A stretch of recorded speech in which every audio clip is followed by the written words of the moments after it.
Ikutin perjalanan kita yang jauh kali ini menempuh hingga 10-12 jam dari Tangerang ke Jawa Tengah. Jadi hari ini kita memutuskan buat liburan ke Dieng, dan kali ini aku bawa anak aku usianya 21 bulan naik bis dari Tangerang. Perjalanan yang lumayan jauh, jadi ini aku naik bis dari Tangerang ke Terminal Mendolo Wonosobo. Dan buat kalian yang mungkin pengen cobain perjalanan kayak kita, ada beberapa bus alternatif yang aku rekomendasikan, yaitu dari Sinarjaya Lekres, atau dari Rosalia Indah, atau Kupu-Kupu Ayu, atau ada juga bus dari 168 Trans. Menurutku tinggal disesuaikan aja sama budget dan juga kenyamanan masing-masing. Dan kalau tujuan kalian mau lanjut ke Dieng, kalian tinggal kasih tahu aja ke supirnya kalau kalian mau turun di terminal terakhir, yaitu di Terminal Mendolo Wonosobo.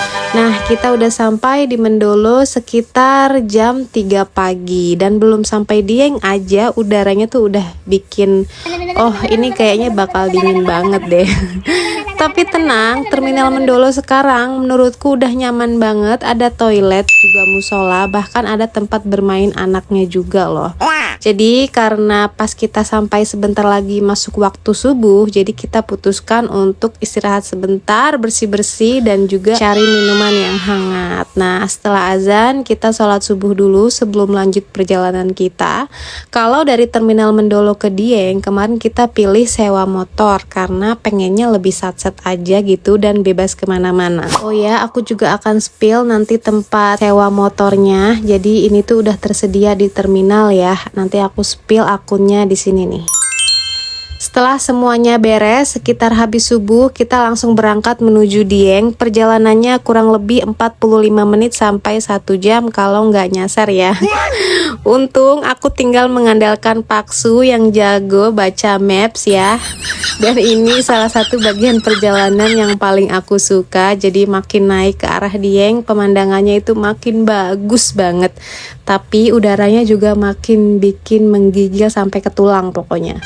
Jadi kalau kalian naik motor nih, apalagi bawa anak dan datang sekitar bulan Juni, Juli, Agustus, nah dari awal itu mending kalian udah siapin jaket tebal, helm, sarung tangan, dan juga pakaian hangat. Nah, untuk anak-anak juga pastikan pakai beberapa layer ya, dan cek terus apakah dia tetap nyaman selama perjalanan. Terus sebelum sampai Dieng, kita bakal ngelewatin Pasar Kejajar, dan jujur ini pasar dengan view yang cakep banget. Kalau kalian udah sampai di pasar kayak gini nih, artinya udah mau sampai ke titik 0 Dieng ya. Nah, tapi kalau udah di sini sih aku bingung ya, mau lanjut belanja dulu atau lanjut perjalanan nih. Dan alhamdulillah akhirnya setelah perjalanan panjang dari Tangerang sampailah kita di titik 0 Dieng. Kebetulan aku memang sengaja cari penginapan yang dekat banget dari sini. Karena aku mikirnya bawa anak, jadi aku cari tempat yang kalau cari makan itu nggak jauh kemana-mana dan tempat wisata juga dekat dari sini. Terus di sepanjang area ini juga banyak banget yang jualan ya, dari nasi megono, mie ongklok, bakso, dan masih banyak lagi. Nah, kemarin kita nginep di hotel namanya Hill and Lounge. Nah, aku nggak sempet sih record seluruh bagian hotelnya, tapi nanti aku sematkan beberapa videonya di VT ini ya, dan lokasinya kalian tinggal tag lokasi di bawah yang aku sematkan ya. Jadi buat kita yang bawa toddler lumayan mempermudah karena nggak harus bolak-balik jauh ya, karena kita sampai Dieng itu sekitar jam 6 pagi, otomatis belum bisa check-in. Tapi nggak masalah karena barang-barang bisa kita titipkan dulu di hotel, terus langsung explore deh. Nah, hal pertama yang aku lakukan yaitu foto di titik 0 Dieng dulu. Masa udah jauh-jauh 10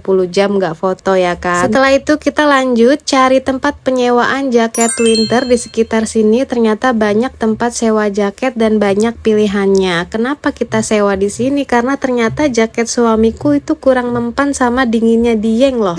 Untungnya tempat sewa jaketnya itu deket banget dari hotel, jalan kaki pun bisa. Nah, ini nih tempatnya. Sejauh ini aku suka banget pilih area penginapan di sekitar titik 0 Dieng karena menurutku strategis, apalagi kita pergi sambil bawa toddler. Terus setelah ini kita mulai explore Dieng, nyobain kulinernya sampai akhirnya berburu embun upas ya. Tapi kayaknya lanjut part 2 aja ya, karena perjalanan hari pertama aja ceritanya udah sepanjang ini. Oke, lanjut part 2.